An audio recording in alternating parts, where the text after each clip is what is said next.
California dreaming about you. Hey, what is up everyone? My name is Richard and welcome back to the crypto community. Today I'm going to be going over Binance Coin and the Binance platform and all the FUD that has been happening about that recently. Before I get into it, don't forget to like and subscribe for more content like this. Okay, so all of us have probably heard, hopefully you've heard, about the huge thing with Binance. There was a pretty big thing where you were unable to log into the exchange at all, and everybody's freaking out, and they were pretty sure that it got hacked. Actually, that's what everybody was believing. And if we go down to 7-day, oh no, we're gonna have to go out a little more. But you can kind of see it's been recovering. Luckily, here we go, 1 month. You can kind of see this downhill trend just because of the market. Overall, the market has been going down. Although we're at 425, which I would consider to be pretty impressive. I would expect us to be pretty close to 300 on the dot right now. So it's kind of been recovering, which is really good and better than I expected. But anyways, so there was all these rumors about Binance being shut down and it got hacked and all this whatnot. And big player was John Mcafee. If we look at it right here, he was sending out an apology last night, basically, talking about how he felt bad and how his cybersecurity, well, as you guys probably know, he founded the Mcafee antivirus program. He started that, and he has not been involved with it for, I believe, 10 years, something like that. It's been a while. So, yeah, so he has long-term cybersecurity information and knows a lot about it. So is it, he's talking about how his instinct coupled with rumors basically made him believe in the FUD and report about it. Because if we go down here, post a lot.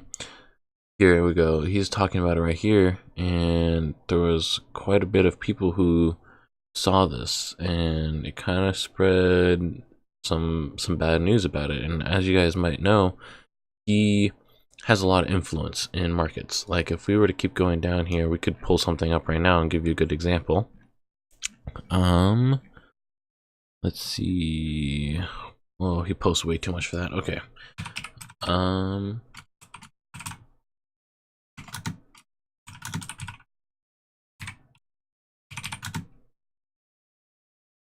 What would be a good example to pull up? Here we go. This is a good one. There we go. This should be it. Okay. This was back December 24th. So if we go over here now and we go Redcoin, we go, oh boy, wow, that is down a lot. We go to 3-month, December 24th. This huge peak right here, this was him hyping it up, and I believe this peak was also him doing a second hype. I know he did 2 hypes, but you can see this huge spike was because of him. December 24th is this whole peak right in here. So that was actually mainly influenced by him. He put this out, lots of people were looking at it, lots of comments, lots of retweets, all kinds of stuff, and because of that, the price shot up from, what was it down? 1 cent to basically 2 cents. You basically doubled the coin's value in a matter of a couple hours, it looks like. Yeah, a couple hours. And he's been known to do things like that, and that was just a quick example. I could pull up on the fly. You could pull up plenty more, but he does. A lot of people look at him for advice because he's one of the few really influential, wealthy people who are involved in internet type stuff, since he does cybersecurity, or he did cybersecurity. So since he did that, a lot of people are looking to him for advice. Because if we go back over to his Twitter, go to this one, you can see he has 779,000 followers, and there's kangaroo fucking, okay. Yeah, he has a lot of followers and a lot of people looking to him for advice. Like I said, some of these things get lots and lots of information.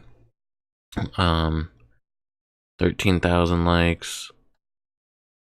Yeah, I mean, it's kind of interesting. But if we hop over here, it's also, this is also talking about another article on CoinDesk, and there's quite a few other articles if you just search Binance Hack, and you can see all this information and hype and FUD and crazy stuff. But it's some specific articles about John McAfee um, spreading the rumors sometimes, and it's just a downside of being popular. So I mean, if you were to look at Altcoin Buzz as well, they're a really, really great team. 100% love those guys over there.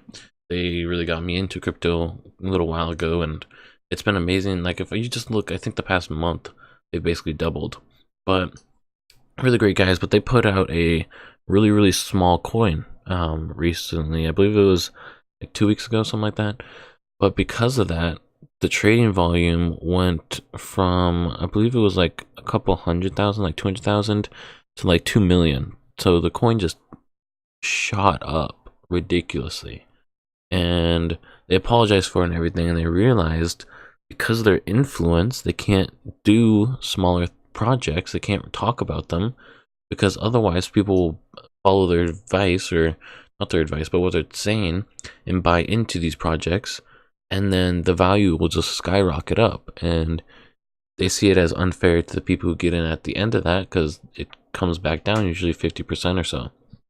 So that's something to really keep in mind when you're looking at these really big channels and really big influencers, is to keep in mind that if they're talking about something small, it's going to get hyped up a whole lot.